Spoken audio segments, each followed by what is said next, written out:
నమస్తే అన్న, అందరికీ నమస్కారం. కువైట్ మరియు గల్ఫ్ దేశాలలో మనం చూసుకుంటే లక్షల మంది భారతీయ మహిళలు పనిచేస్తూ ఉన్నారు. ఇటీవల కాలంలో సోషల్ మీడియాలో కొన్ని వీడియోలు చూస్తూ ఉన్నాను అనమాట. కువైట్ మరియు గల్ఫ్ దేశాల్లో ఉన్న మహిళలు ఎవరైతే ఉన్నారో కొంతమంది వ్యభిచారం చేస్తూ ఉన్నారు, మరి కొంతమంది అక్రమ సంబంధాలు పెట్టుకుంటూ ఉన్నారు. ఇలా అయితే చాలా ప్రచారాలు జరుగుతూ ఉన్నాయి. అలాగే ఇవి జరుగుతూ ఉన్న మాట వాస్తవమే అనమాట. వ్యభిచార కూపంలోకి భారతీయ మహిళలు బలవంతంగా దించబడుతూ ఉన్నారు. మరికొన్ని చోట్ల అక్రమ సంబంధాలు పెట్టుకుంటూ ఉన్నారు. అందరూ కాదు, ఈ యొక్క విషయాన్ని గమనించుకోండి.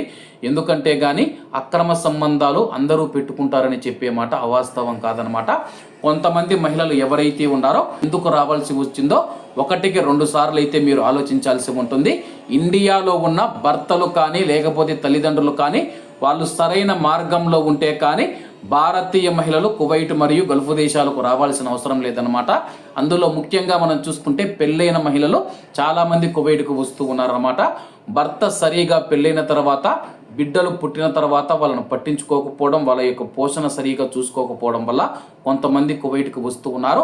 మరికొంతమంది భార్యలు మనం చూసుకుంటే భర్తలు తాగుడు బూతోళ్ళు అయిపోయి అలాగే వాళ్ళని టార్చర్ పెడుతూ కొడుతూ తిడుతూ డబ్బులు ఇవ్వకుండా అలాగే మనం చూసుకుంటే కానీ ఇబ్బందులు పెడుతూ ఉన్న నేపథ్యంలో పిల్లల భవిష్యత్తు కోసం మరికొంతమంది మహిళలు కువైట్కు వస్తూ ఉన్నారు. మరికొంతమంది మహిళలు మనం చూసుకుంటే చాలా బాధ కలుగుతుందన్నమాట. భర్త చనిపోయిన తర్వాత బంధువుల నుంచి కానీ అత్తవారింటి నుంచి అమ్మవారింటి నుంచి కానీ ఎటువంటి సహాయం అందకపోవడంతో తన పిల్లలు కూడా 10 మందిలో మంచిగా బ్రతకాలి, వాళ్ళకు మంచి చదువు చెప్పించాలి, మంచి భవిష్యత్తు వాళ్ళకు అందించాలని చెప్పేసి కువైట్ మరియు గల్ఫ్ దేశాలకైతే వస్తూ ఉన్నాయి. చాలామంది అంటూ ఉన్నారు వ్యభిచారం అక్రమ సంబంధాలని చెప్పేసి. కొంతమంది మాత్రమే ఇది చేస్తూ ఉన్నారు. అలాగే ఇది అందరికీ ఆపాదించడం తప్పనమాట. మరొక విషయం ఏంటంటే కానీ వ్యభిచారం మరియు అలాగే అక్రమ సంబంధాలు పెట్టుకోవాలంటే ఇండియాలోనే పెట్టుకోవచ్చు అనమాట. కానీ కొంతమంది పెట్టుకోవడం వల్ల ఇది అందరికీ చెడ్డ పేరు వస్తూ ఉందన్నమాట.